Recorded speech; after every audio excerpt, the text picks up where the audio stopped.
No. Like seriously, me and my brother growing up, we could never, ever get along. He was only 15 months older than me, and we always fought, whether it was about who got to eat first, who got control of the remote, breaking each other's toys, who was in each other's room, annoying each other constantly. And I was always extroverted, and he was introverted, and we were passionate about completely different things. I'm more type B, chill, go with the flow, and he liked to leave for school right at 7 a.m. And he hated that I was always a minute or too late. But you know, sometimes people can just be so frustrating, you know? I totally understand that. Working together on a team is not always awesome. Have you ever been on a sports team where everybody wants the ball, or had a group project where everyone expected one person to do all the work for the group? Maybe you were in band or choir, but there were other students there who tore you down and bullied you. Worst of all, have you ever been in a group where everybody just blamed each other? I've definitely been on my fair share of teams that have all of those. I know these teams can be at school, maybe in a sport or a band, or with your family, maybe with a best friend.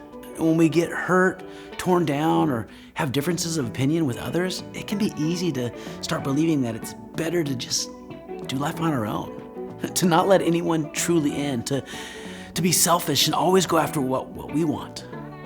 But there's a problem with that. In fact, there's a saying that says, if you want to go fast, go alone. But if you want to go far, go together. We need a team, a squad of people around us in life if we want to make it far. I hear that, Joe, but what does a good squad even look like? You know, I kind of wish God said something about why it takes a team. Like, imagine if there was a book that was shared like a long time ago that told us what to do and what to say and how to be and how to act and who to be friends with. Wouldn't that be nice? Hey, hello, Montana, are you talking about the Bible? Oh yeah, that's a good idea. Joe, you're old and smart. What do you think the Bible has to say? Well, first, ouch. That's not being a very good teammate. Calling me old. Sheesh. But second, there are some amazing verses in Ephesians that share about some of the roles that we can play on a team. And it gives us an awesome picture of what a healthy team actually looks like. Check it out. Now, these are the gifts Christ gave to the church: the apostles, the prophets, the evangelists, and the pastors and teachers. Their responsibility is to equip God's people to do the work and build up the church, the body of Christ. This will continue until we all come to such unity in our faith and knowledge of God's Son that we will be mature in the Lord, measuring up to the full and complete standard of Christ. Then we will no longer be immature like children. We won't be tossed and blown about by every wind of new teaching. We will not be influenced when people try to trick us with lies so clever they sound like the truth. Instead, we will speak the truth in love, growing in every way more and more like Christ, who is the head of his body, the church. He makes the whole body fit together perfectly. As each part does its own special work, it helps the other parts grow so that the whole body is healthy and growing and full of love. Ephesians 4:11-16. Did you catch all of that? Those verses talked about a team that is known for its unity. That even though it's made up of so many different people and thoughts, they were united. It also talked about how being on a team, it helps make you grounded. It gives you an identity and allows you to know who you are instead of trying so hard to fit in everywhere you go, because we all know that's tiring. But my favorite part was the ending when it shared, as each part does its own special work, it helps the other parts grow so that the whole body is healthy and growing and full of love, Ephesians 4:16.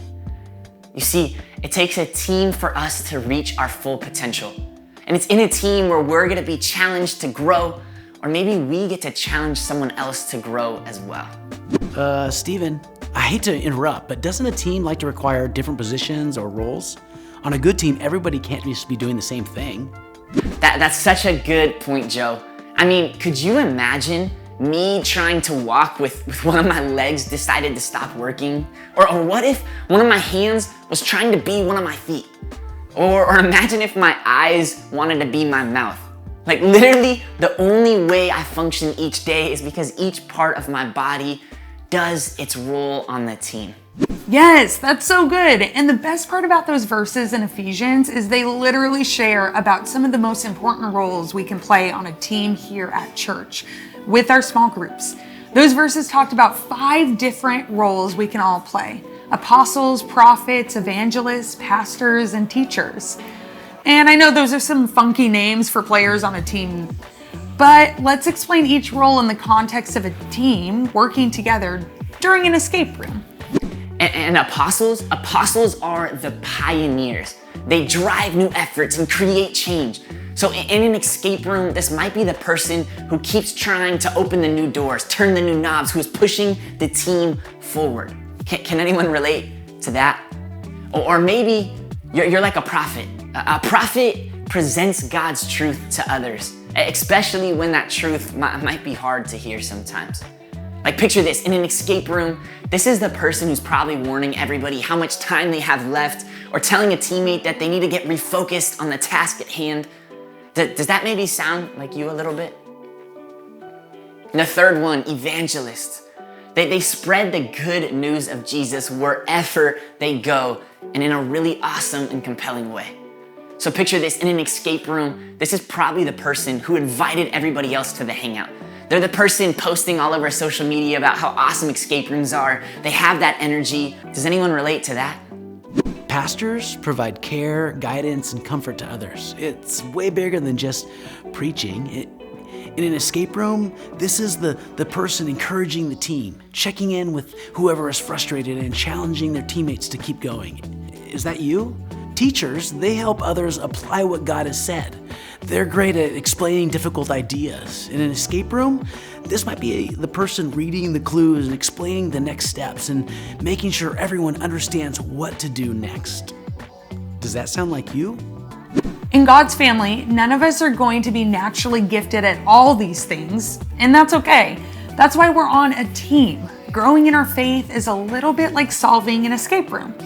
Working with a team can be chaotic, noisy, and challenging at times, but if we tried to do it alone, we'd probably never finish. Alone, we might be able to get to know God a little bit better or look a little bit more like Jesus, but without a team around us, we'll never grow as much as God designed us to do. It takes a team for us to reach our full potential.